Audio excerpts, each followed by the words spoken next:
If you met yourself along a country road, would you recognize the stranger as your kin? Two versions of the same man coexist within. Not a matter of split personality, more likely a clear sense of the boundaries set by others, to establish and maintain order and control, to determine his behavior. Hardwired to spread, cells hum and quiver for constant commingling. But this is not acceptable. This will not do. Every moment punctuated by an attempt to tamp down the inevitable dance of molecules seeking pleasure. With each breath, impulse to create clings tightly to the impulse to destroy. Dream of rising above habit-forming appetites, but one cannot be anything other than what they are. What happens when the answerer opens his mouth to speak, but emits no sound?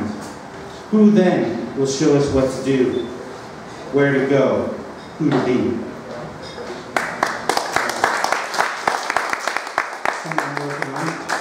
And to jump back into the open mic, next we're going to hear from Miss Rainy Knight. Come on up, Rainy.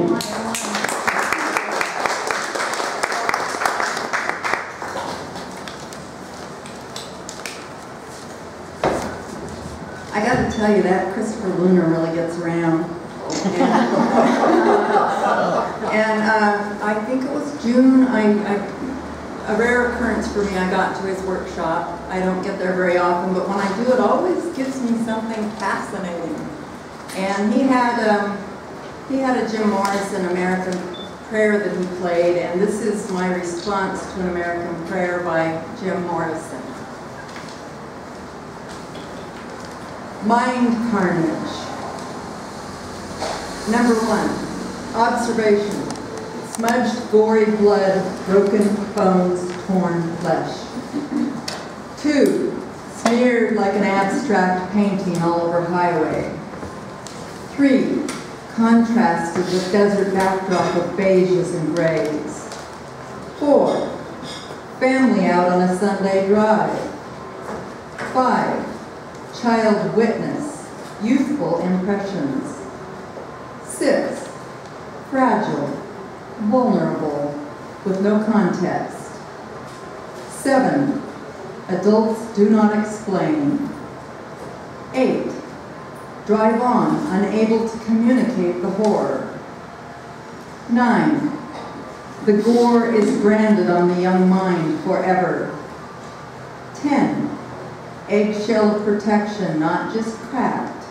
11, but shattered. 12, parents not knowing what to say or do.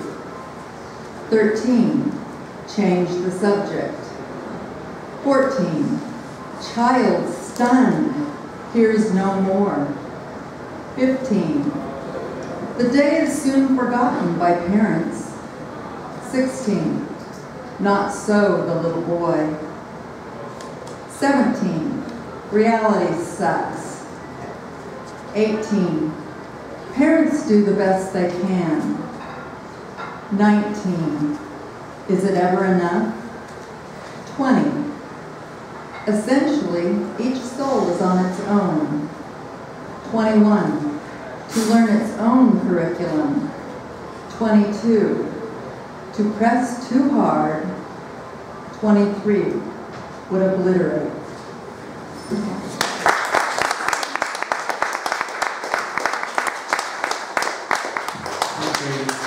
Now please welcome Mr. Herb Stokes.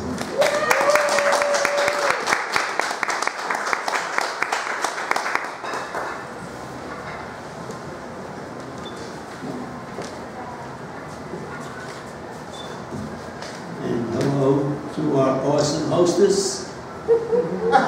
Hello. Go ahead.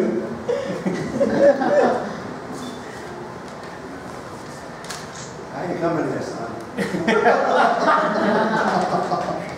This is called Here Is Today. In the long, long, long history of the world, there has never been a day exactly like it. Here is your chance to help make it different from the millions before. Do something you have never done before, even if it's just to curse at a stranger, poke fun at a homely woman, laugh at the sick, steal from the poor, or nuzzle a nun. Do something.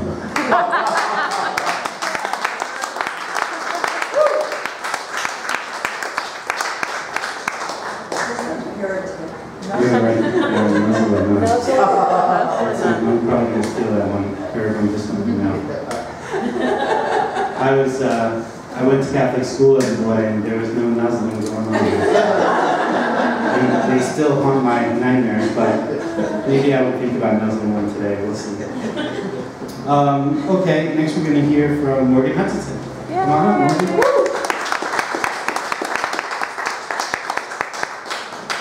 Hey, everybody. So, I have a couple of poems that are not mine, but I'm still happy to be here to read them aloud.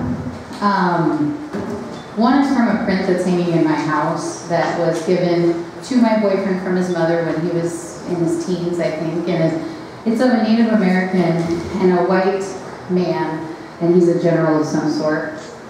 And the other day I was having a really shitty day. It was just a bad day where nothing was going right. And this print drew me in like it was magnetic. You know, like it was just calling me. Because I don't generally, read it every day as I'm walking by. It's a print hanging. I appreciate it. I love it. But these words just caught my eye that day. And it's by Jack Hines, by the way. 2 lives. Walking, rustling, predestined paths through tall and sun-dried buffalo grass. To questionable glory. 2 leaders, each of seemingly righteous cause, whose spirits and those of the ones they led live on. Here, near river shores, whose remembered sights are lost in the wind drift of passing time. Thank you. That helped me that day. I don't know why and I don't know what, but it helped me that day, and I really appreciate it more than ever now. The other poem I'd like to read to you is a poem that Christopher Luna wrote, and he gave to me right as I was walking through the door. And he told me this, one of your lines that inspired me is in this poem, and I'd like you to have it. It is called, so thank you, Christopher. It's really kind, and I was telling you that normally when I get inspired by people, I may write from it or not, but I don't generally share it. So that's inspired me to now take that and maybe share something with people who inspire me. This is called Making Peace with O'Hara's Pistachio Tree. Brought into the pink, slipped through the firmament, last remaining barrier between ego and its satisfaction. Every day our actions become inedible. Nothing to prevent the final morsel's inevitable demise upon your waiting tongue. Never have been very good at waiting or inclined to say no. No will, no restraint.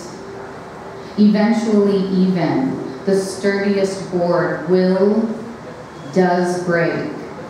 Steam leniency rate, given to break, rock to fly. Steal a fantasy, stake your claim, folded.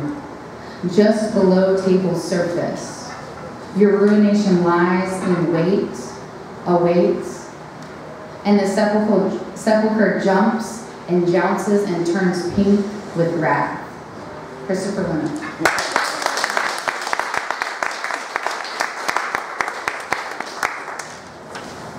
So yeah, I think the last line is Frank O'Hara's. And I think the bit about what's the inedible, I think that was you, isn't it? The Yes. inedible part. What did you say? Every day our actions become inedible. Every day our actions become inedible. So thank you to Morgan for inspiring part of that. And I really, one of the reasons why we put his name in the title of the poem is I just want people to read Frank O'Hara. Yeah. So if you haven't read Frank O'Hara yet, I encourage you to seek him out and check him out. And the pistachio tree was in one of his poems, so that's how it ended up in the title of mine. Okay, so now we're going to hear from Jan Ice. Come on up, Jan.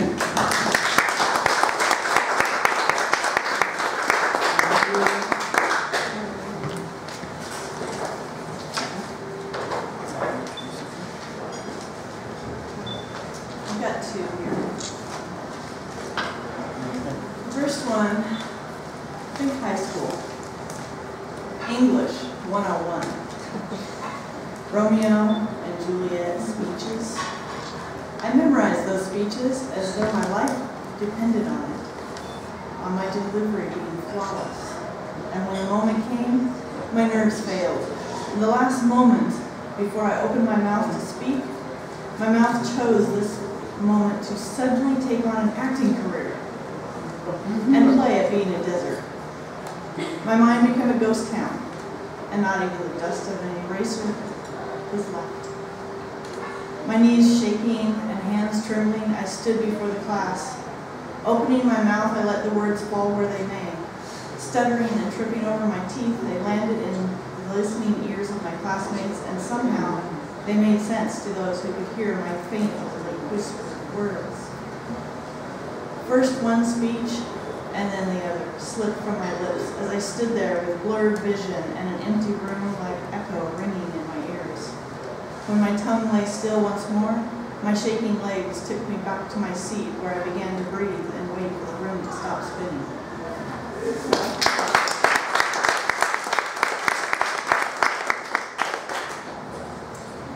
And this one, I was trying to go for metaphor, but you know, whatever.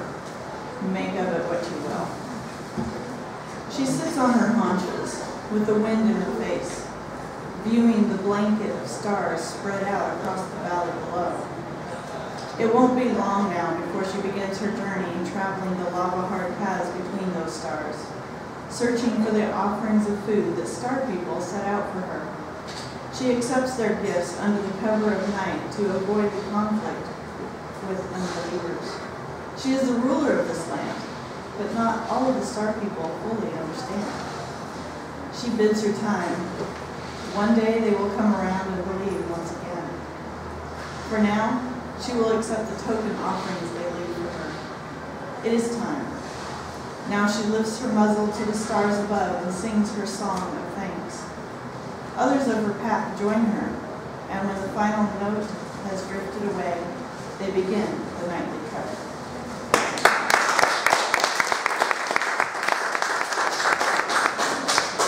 Thank you, Jan. Going to hear next from Jennifer Pratt-Walter. Come on, Jennifer.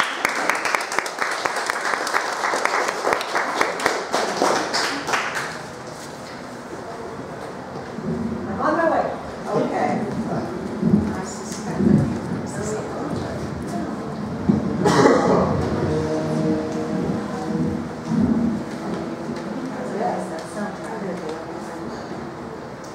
Well, it's a pleasure to be here. I haven't been here for a long time due to schedule conflicts, but yay, I'm here. Thank you so much. Welcome back. I'm Jennifer, and I will start my reading with the statement that I am a professional melancholic and a high-powered worrier, and that factors into my writing. This is called Wading in the Santiam River, written a little bit earlier this summer. Beneath my feet, the caddisflies have abandoned their honest, gritty homes. The Santiam River curls and purls her way west with no doubts. A perfect stone egg, a river gift, fills my hand with its gray promise. A talismanic oval of weight, its power makes my path easier, and I put hills behind me. Somewhere in this sunset, the caddisflies are wearing flight. Somewhere in the sunset, all the animals I've unintentionally hurt or killed are draped in my apologies. Somewhere in the sunset, the river drinks her stones to sand with no worries.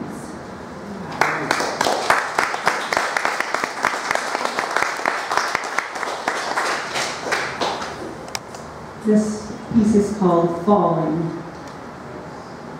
Sometimes you fall all at once. Sometimes you fall for years. 47 years and still tumbling. I thought together. You thought not. I'm Autumn's child. We fall forever, willingly, in our golden brown anthems, even when your summer said, bloom.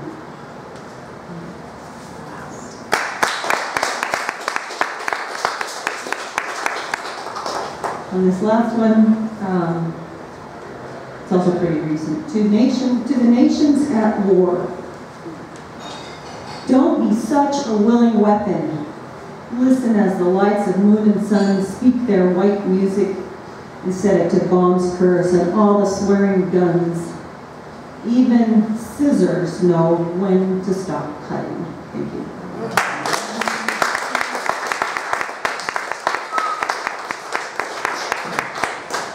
We're going to hear from Ian Kate. You are a rock mama.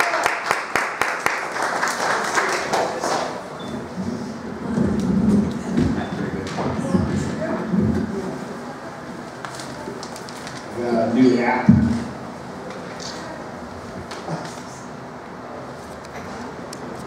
HAL 9000.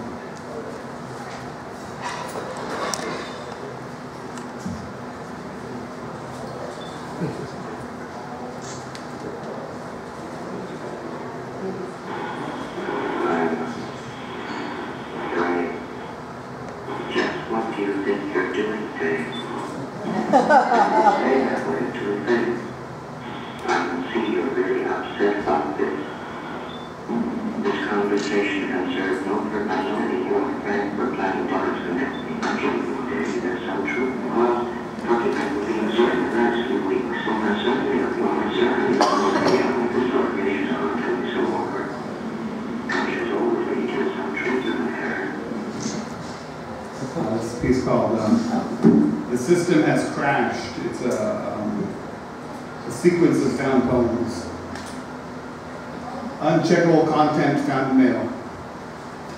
The mail is captured. Please contact your help desk responsible if needed. Login issues. We are currently experiencing problems logging into SAP. If you're already logged in, please stay logged in, as you may have problems logging back in. If you log out, we are escalating the issue to corporate now, and we'll send a follow-up shortly. Best regards. It's called phone issues, maintenance needed. Hello, IT has verified some phone system issues this morning and will need to perform corrective actions on one of the servers. During this time, you may see some application interruptions, but active calls will be preserved. This downtime will appear between 9:45 and 10 o'clock Mountain Central Time. Thank you for your patience. Some benefits of rebooting. Good morning. As you may already know, we are seeing some speed issues with SAP. This morning it appears to be affecting all sites, and we are working with corporate to get it resolved as quickly as possible. We have heard some reports that rebooting has helped with some users. Regards. The IT system admin. The IT system admin did not even think himself a poet when writing, still experiencing intermittent internet error this morning. Regarding phone issues, maintenance needed. We are still experiencing some isolated issues with the phone system. Some of our toll-free numbers are not routing properly. We are aware of these issues and are working with Cisco tech support to resolve them as quickly as possible. Corporate inside file repository issue. Some of the files and folders, structures stored on corporate inside appear to be missing today.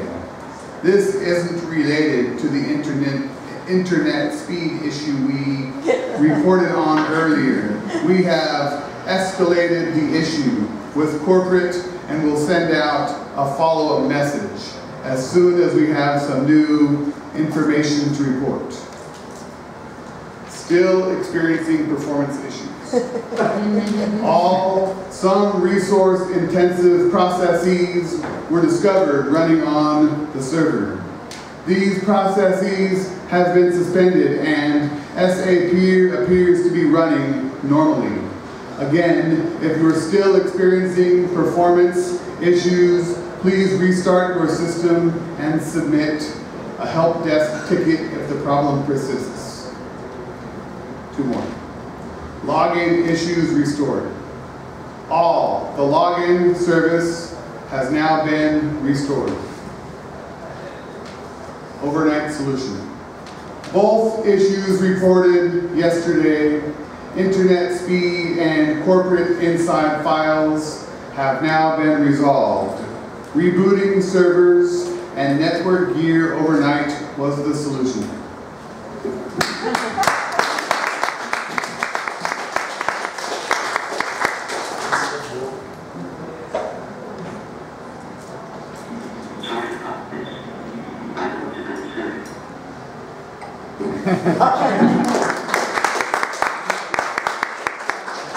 Let's see.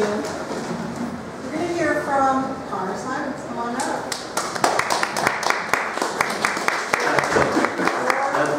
Okay. Hi. I have 2 tonight. This first one is called Memory Alone in Barcelona. 1. I would only ask those who listen to me while I try to pluck well-ripened fruit from the cherry tree of my collapsing memory to enjoy a sweetness that I swear I knew once before to remember it. My fingers are gnarled and the weight of time has made my back sore. 2. A string to tile together the disparate parts that undulate in and out of focus in the restless point where sleep lacks dream. Too many colors. The odd quote that I'm not sure has been properly applied. The taste of an orange that I feel. The juice is tart. Remnants staining my fingernails and lodging in my beard. What was it I meant to say? Something about my mother. The great Honda, worn and dented. She drove it for so long and would play the same radio station every morning as she drove me to school, regardless of the previous day's resentments, or was it some painting I saw? One of those mirrors where the stars nearly melt into a state of perfect blue of memory, and where the title only distracts from the feeling upon seeing the frame from across the room. I can't remember. Lacking any real genius, a want of introspection to afford myself the proper revelatory focus, I must sink myself into places strange and familiar, until somewhere among the debris I find that string, gold perhaps, a delicate, that puts the parts in their rightful place.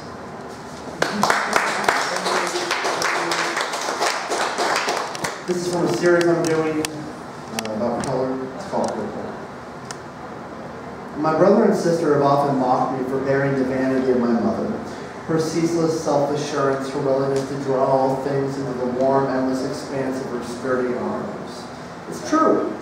I've rested upon the shoulders of men who sought to outmatch time with their works. I can still recall the tension and release of their beating hearts as those noble chests swelled with pride while a trusted vizier who had walked through teeming bazaars while I caught his eye with my perfected shade, pampered and crafted by some anonymous workman who had extracted me from the dyes that sailors had wagered their child's bellies upon, presented me, my fabric soft and my voice confirming their imperial ambitions. I can remember each tongue, each magisterial dictum proclaimed from a throne inlaid with gold that no matter what clime has always glittered in perfect harmony with the depths I bring to any regalia.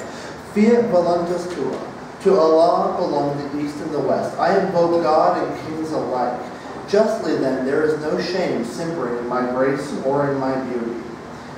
I am not contained by halls of glory or by the roads that lead to them. Pride is only half of my heritage, and quite often I give thanks for having the babe with 2 sides of my face. The powerful adorn themselves with my visage, but I am gladdest when I lie amongst the mountains as the sun makes its way, blazing across the sky, the rising and the falling, the arc of light that beckons me in the dawn and again in the dusk to cover myself in the shadow of sturdy, silent evergreens, whose pines drift to meet me in the cracks of the naked earth that I nestle in until there is no light in which I might shape myself. I am not moved by the wind, but stay, spreading outward and pleasing every eye, naturally gravitating toward the majesty of great heights, cascading with each wave and every sea all through the world's length, crashing against sands of so many textures, so many lands, back and forth with immortal forces that I've known for much longer than any Khan, any Caesar. The tangle of seaweed lost and adrift, the cries of birds who scan the waters for salty flesh, the grim and soulless creatures who meander just below my gaze as I luxuriate and am met by the distant sun. I am nearly always joined by others. It is not meet that my beauty should be alone. Even amongst many, I am the best noticed by the weak and the mighty alike. On each of my sides is the quiet and the bold. I am purple.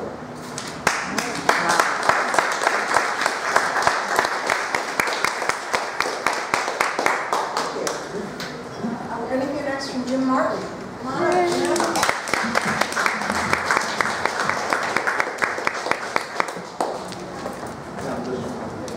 You're okay? Yeah.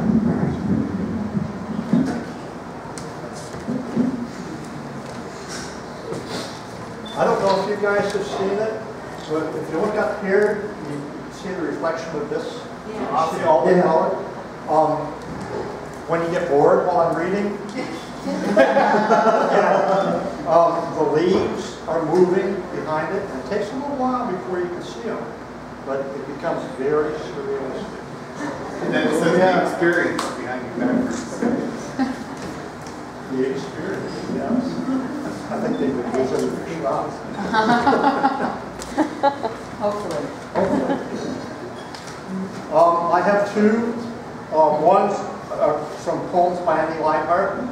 I've been wanting to read this for some time, and I keep forgetting to bring the book. I keep forgetting to bring the book. The sea lion tank for salmon. Not split, but blessed into two, the double world creatures. Skin for water, skin for air. The rising power and swimming down. We watched so long we disappeared from our eyes, left only handprints steaming on the glass, where the sea lion's great blue eye passed, where the wide scar on the throat pressed a whole length of sight. We stood under the worn path of arc and fall until the restless crowds had gone, until you said, I am sad.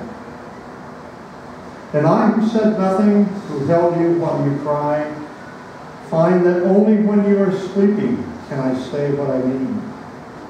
My little one, we choose for all things out of a terrible power.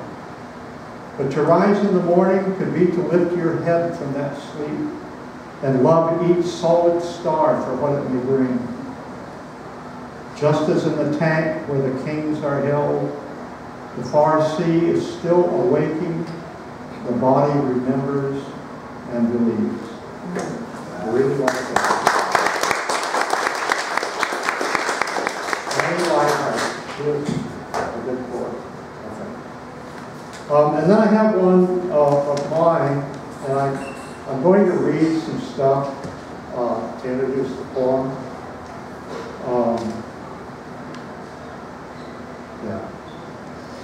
There's an equation, the Shannon-Weger index, which tells us about how evenly parts of something are distributed.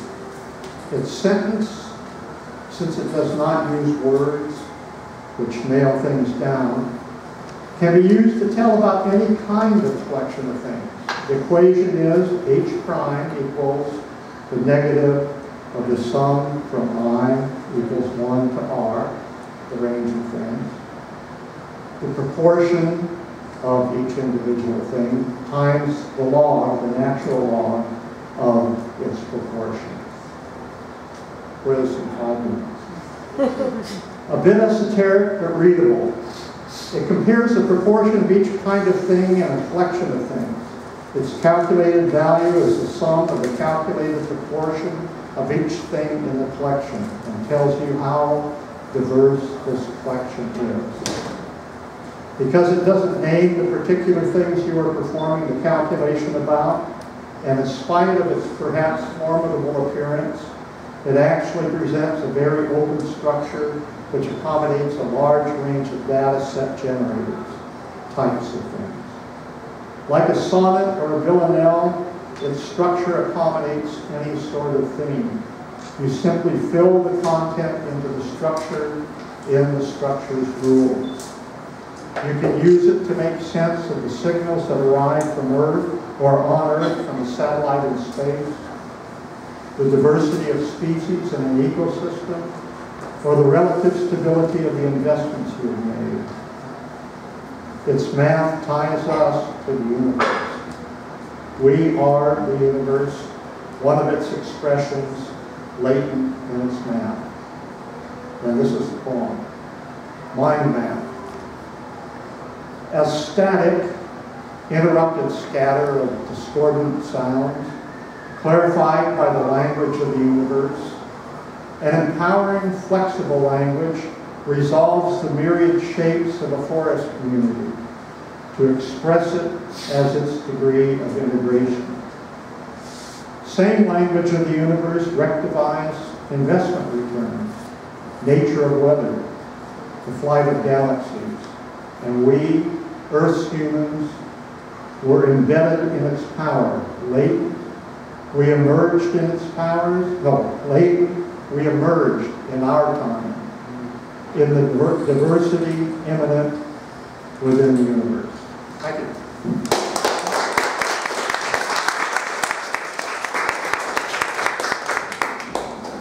Next, we're going to hear from Darcy, and is it Schultz? Schultz? Schultz. Come on up, Darcy. Come on. Yes. This is her first time. Let's hear it.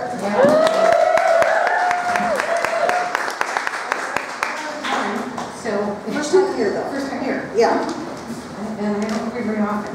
Well, I have been accompanying with a mermaid who likes to play with words and go on quests. Mermaid branches out. Love-infested mermaid wants a sure thing. Up the green sea she swims, fomenting a clear glimpse of joy, foaming in labyrinthine waves, singing upstream. It is neither a siren epic nor a whale, and nothing avails against cetacean-sized surge guiding her and the salmon too, sleek spears heading home. After the riptide, canny mermaid slipping sidewise, sneaking a sinister eye upon unsuspecting sand. She breaks the surf into shards of jade with her elbows, dangles chimes of salt and rhymes of ice in her hair, murmurs of perils of pearl, leans and plunges to landfall. Oh, the lacy river, thinkers of the river opening. Oh, the silent moonlight beckons, reverie in velvet, sweet almond. Cords float from creaky porches by lamplight, ribbons of citrus and musk. Lamp-lovers dance on the deck of that groaning ship, Terrain. Mermaid and salmon swim deeper, higher.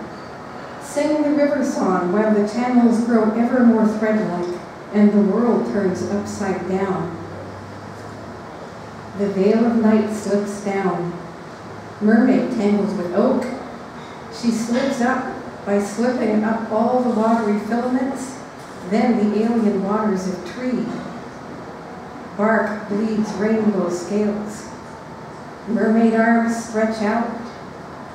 Orange treasure pearls scatter and fall in a breezy, shiny sun. Stray seabirds nest in her rigging.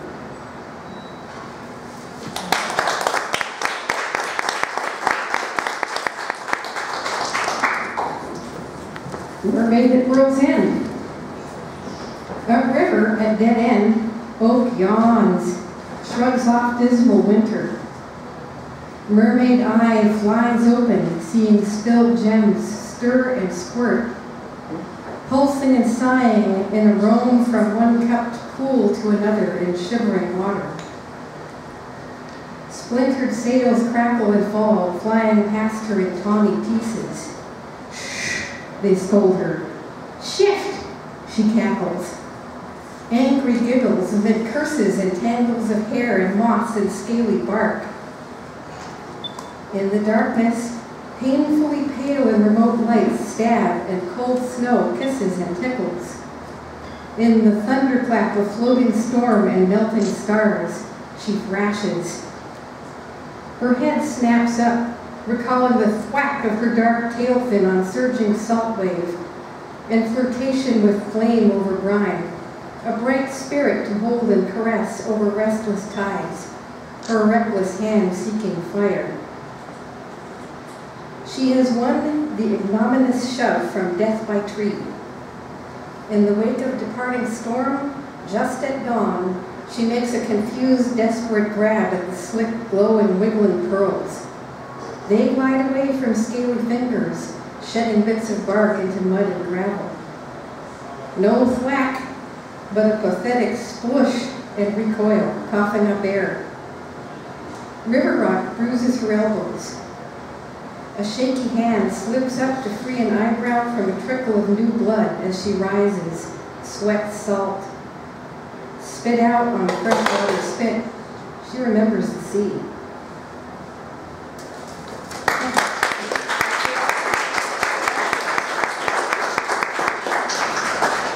I love it when people are reading here for the first time.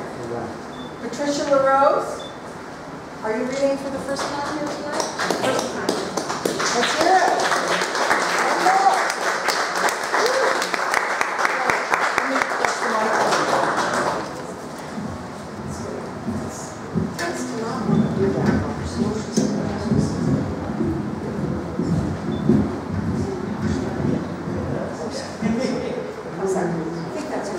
Okay, great. Can you hear me? Come a little bit closer. Can you hear me? Great.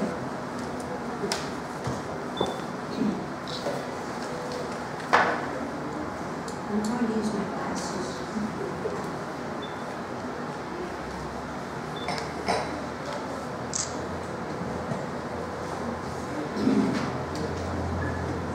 This is my NDE, near-death experience. My husband, Ted, was not happy when I got pregnant with my first child. He was not happy about any of my pregnancies. It was a very difficult pregnancy, a very difficult birth. I had toxemia, which caused my blood pressure to rise dangerously high. When it came time to have my baby, the doctor was on vacation. The hospital staff was negligent, allowing my labor to go on for 60 hours with no intervention. In my weakened condition, the final stages of labor drove my blood pressure too high. The thunderous, rhythmic pummeling of my heart seemed to imitate the function of the labor contractions, and my son and I exited my body at the same time. I have her near the ceiling briefly, watching with detachment as the frenzied intern and nurses rushed around trying to resuscitate my body and separate the cord from the battered, blue-tinged newborn child. According to the hospital records, my vital function ceased for a period of minutes. To me, it seemed much faster, outside the dominion of time. I didn't stay long in the room. We embarked on an expensive, many-faceted, out-of-body adventure, progressing through magnificent awarenesses in a series of spiritual dimensions until I eventually felt myself being gently pulled back to my physical body. As I was slipping into my body, I recalled then that I realized then that I wouldn't be able to retain all that had transpired during the sojourn out of my body. That the human brain is limited in its grasp of multidimensional concepts. There was one precious truth that I vowed not to lose, and I gripped it with all my will, carrying it back with me from the spirit realm. The knowledge that everything is really okay. I might not understand what is true, but at some level, I'll never lose the assurance that it's true. And to this day, a serenity, an eternal perspective has endured and has altered my life.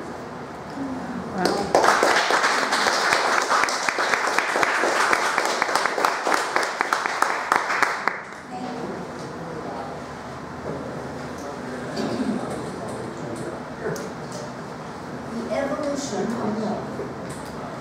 God must needs be infinitely patient and ingenious, for his life is evolution, and his survival is strong. God is love. Evolution is progressive development. Man is a product of God's ingenuity, the progressive development of love. The evolution of love is the prime purpose of our existence. Love can be accomplished only by practicing it. Therefore, love is not only the prime purpose of our existence, but the only effective means of achieving that purpose. God is all-powerful. God is love. Love is all-powerful. Since this is so, need we seek another means of victory?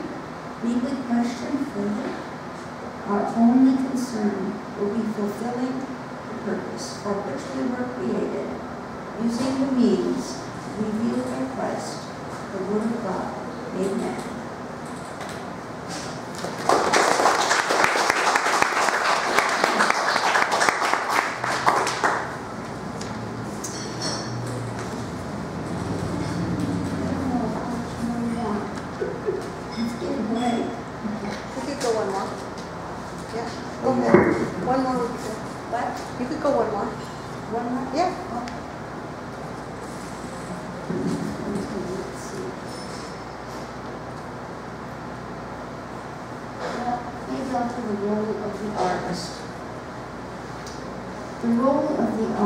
In our society is much larger and more perspective than I can begin to describe here, so I will touch on some of the more apparent responsibilities and impacts that role might include.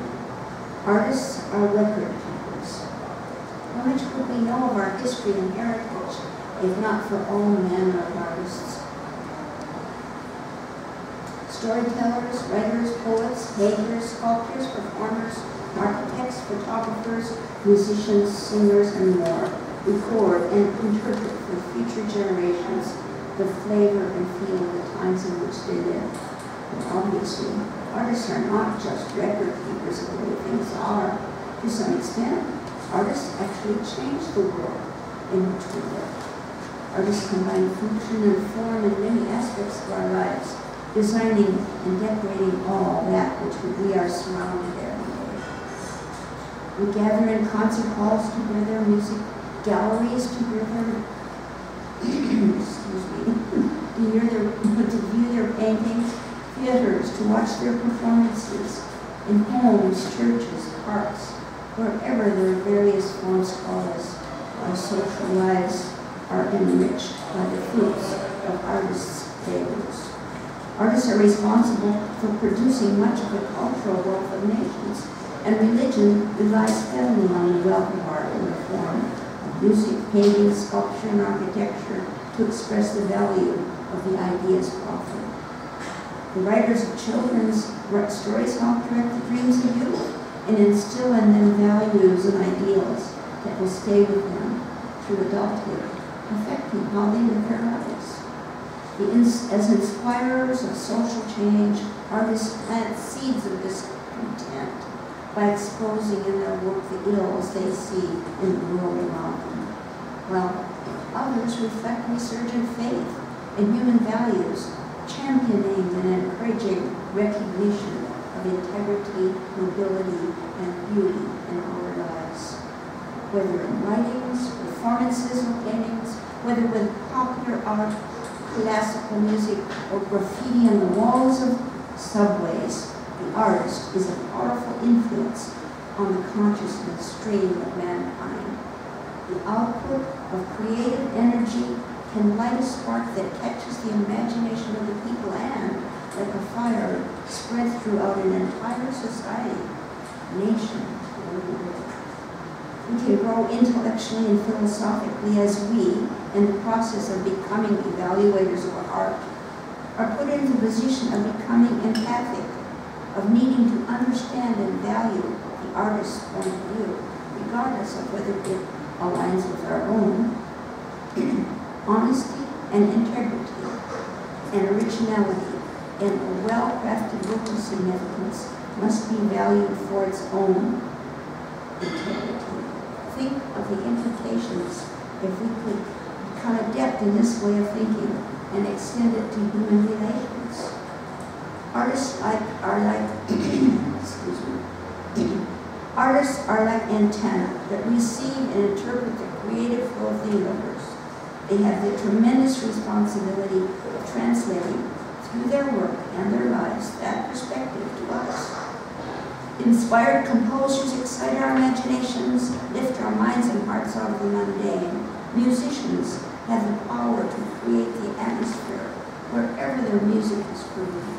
They can strike the chords that encourage us to discover deeper meaning in our lives, cheer a sad heart, inspire a jaded spirit, or energize a weary body into dancing.